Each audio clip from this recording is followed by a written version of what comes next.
AKB Sinha ने एक बार बक्सर से आरा आते समय प्रेतों से साक्षात्कार की अपनी आपबीती सुनाई थी।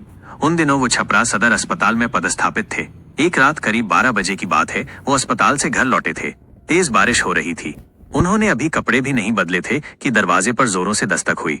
मैंने दरवाजा खोला तो देखा एक 20-22 साल की लड़की खड़ी थी। उसने बताया कि उसके पिताजी की तबीयत बहुत खराब है और मुझसे उन्हें देखने के लिए कहा। मैंने उसे बताया कि मैं रात में मरीज नहीं देखता। इस पर वो बहुत गिड़गिड़ाने लगी। मेरी पत्नी को उस पर दया आ गई। उसने कहा, इतना कह रही है तो जाकर देख लीजिए। मैं अनमना सा बाहर निकला, अपनी कार निकाली और उसे बैठने का इशारा किया। सुनसान सड़कों से होते हुए हम शहर से 5-7 किलोमीटर दूर एक कस्बे में पहुंचे।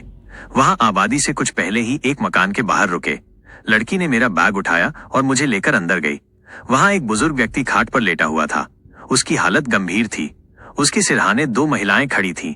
मैंने उसकी नब्ज टटोली तो वो बर्फ सी ठंडी थी। शरीर भी ठंडा था। उसमें जीवन के कोई लक्षण नहीं थे, लेकिन वो धीरे धीरे कुछ बोल रहा था जो समझ में नहीं आ रहा था। मुझे कुछ समझ नहीं आया तो मैंने उसे एक इंजेक्शन दिया और एक दवा खिलाने को दी। सिरहाने खड़ी एक औरत ने उसे दवा खिला दी। एक टैबलेट सुबह में खिलाने के लिए भी दी।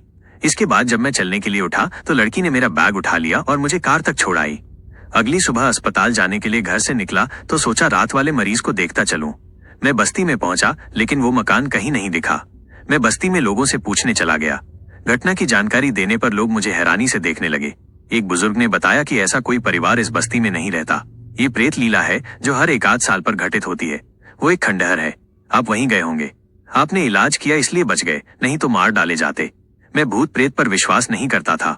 इस पर बस्ती के कुछ नौजवानों ने कहा कि उस जगह पर चलिए जहां वो मकान था। मैं 2-3 लोगों को लेकर वहां पहुंचा तो वहां पूरी तरह खंडहर था। उसमें मकड़ी के जाले भरे हुए थे और काफी गंदगी थी। वहां मेरी कार के पहिए का स्पष्ट निशान दिखा और खंडहर में मेरा दिया हुआ इंजेक्शन और दवा पड़ी थी। मैं चुपचाप वापस लौट आया।